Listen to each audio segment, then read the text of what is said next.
Shalom sahabat beriman yang dikasihi Tuhan, damai sejahtera Allah menyertai kita dimanapun kita berada. Pada saat ini Tuhan menyapa kita pada firman-Nya yang tertulis pada Yesaya 40 ayat 31. Beginilah bunyi firman-Nya. Tetapi orang-orang menanti-nantikan Tuhan mendapat kekuatan baru. Mereka sumpah Raja Wali yang naik terbang dengan kekuatan sayapnya.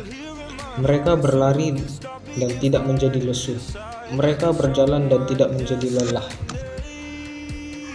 Sahabat yang beriman yang dikasihi Tuhan, pada firman Tuhan yang kita dengar saat ini adalah seruan pengharapan yang ditunjukkan kepada bangsa Israel.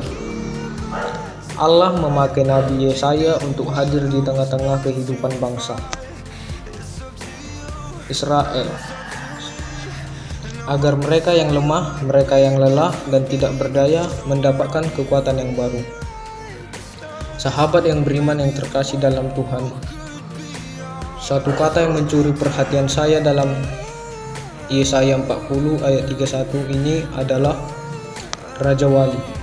Sepertinya Yesaya paham betul tentang kehidupan burung-burung Raja Wali, sehingga pada saat ini dia menggambarkan bahwa yang menanti-nantikan Tuhan diumpamakan seperti burung Raja Wali.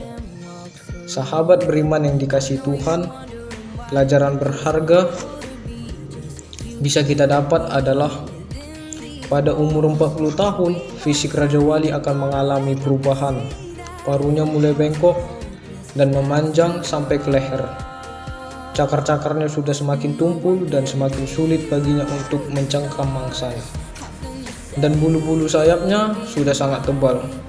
Tentu hal ini membuatnya sulit untuk terbang tinggi dalam situasi dan keadaan yang sulit ini.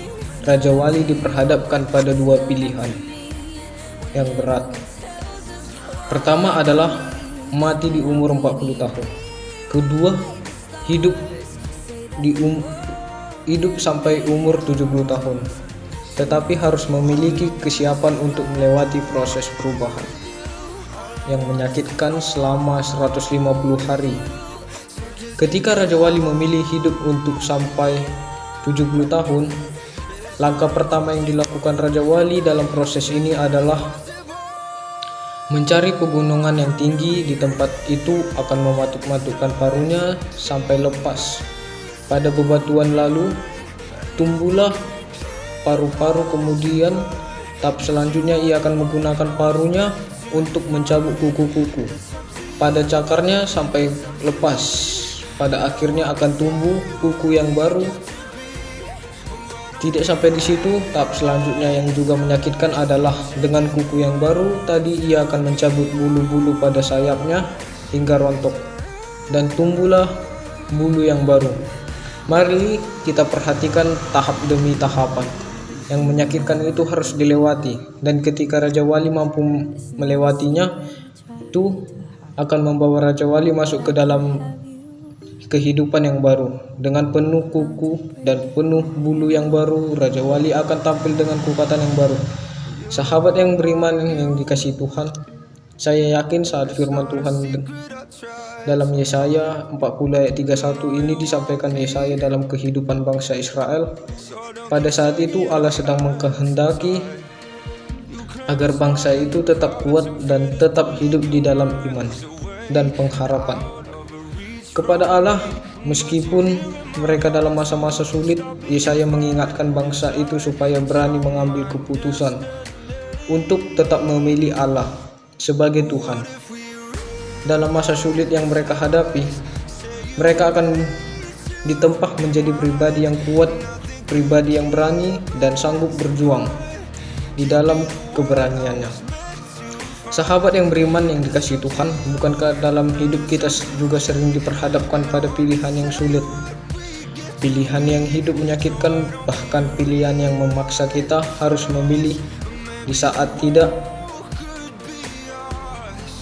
ada pilihan yang nyaman dan enak.